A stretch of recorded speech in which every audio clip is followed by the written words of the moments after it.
it's really important that when you build these networks, when you build these parks and all the infrastructure that you're building, is that you tell your story. I think a really good example is that Bentonville has been telling their story since the very beginning. We've brought in influencers. We've brought in bike magazines to come in and they'll do, like Outside Magazine did what they called their bike Bible. And basically they bring every new model of mountain bike that's going to be put out that year. They'll send one model of every bike to Bentonville. They'll put the bikes together and they will ride that bike on our trails. And what they're really doing is they're selling bicycles, but the pictures that they're on are our trails. And people are learning.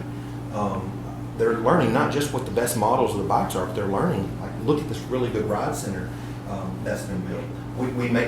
There's a reason I'm here. I mean, there's a reason that I'm out telling our story. It's to spread the word about what we're doing in Bentonville.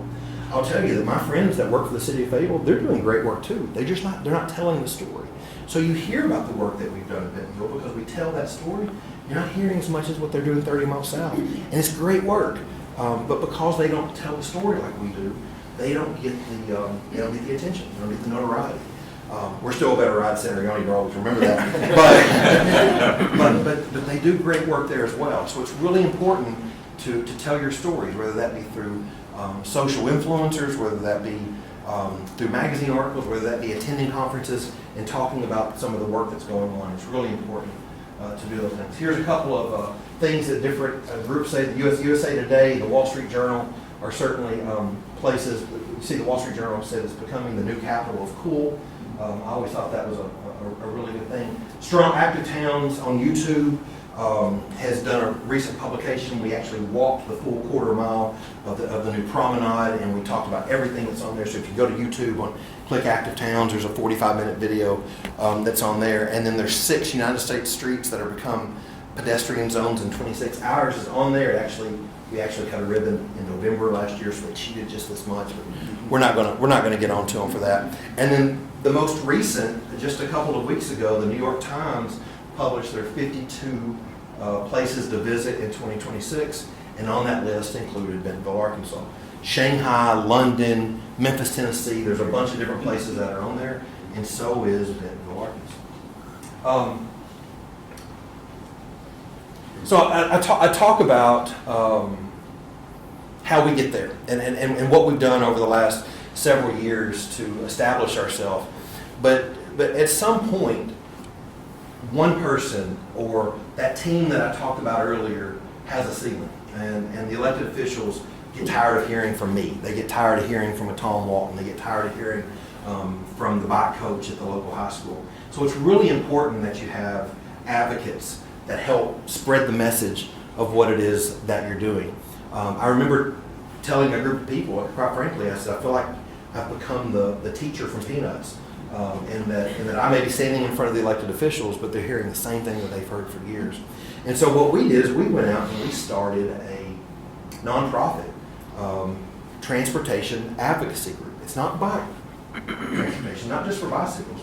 It's for transportation in general. And the Bentonville Moves Coalition does just that. They promote and advocate for great tourism, or great transportation networks in our community. Now, this picture here, I think it's fitting. We're in Holland, Michigan. That's in Amsterdam, in front of Central Station.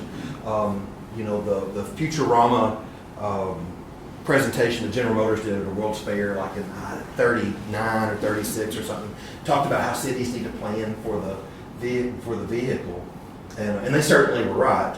But in Holland, there was after they built a lot of that infrastructure, citizens of that country said, hey, the number one cause of death of children in our country is the automobile. We want our bicycles back. So this was a staged protest in front of Central Station in Amsterdam, and so it really was an organic approach in the Netherlands to pull back some of those mega highways that were going through the middle of their urban city centers and make the bicycle the primary form of transportation. Now, trains and trams and all kinds of stuff kind of taken over since then, but I think that's a really cool learning experience. One of the things they did in the Netherlands to push the type of transportation that they wanted to see more of. At the end of the day, it's not a car versus bike or any of that kind of stuff. It's transportation. Having the advocates that will show up at an elected official meeting, a city council meeting, and talk about, hey, we realize that this is $1 million project, but it's a really good investment of the dollars, and we're asking you to spend our money this way. They've done a lot of help for us. And quite frankly, it's gotten me out from behind the podium at the city council meeting, and it's allowed our council members to hear from citizens, not from staff.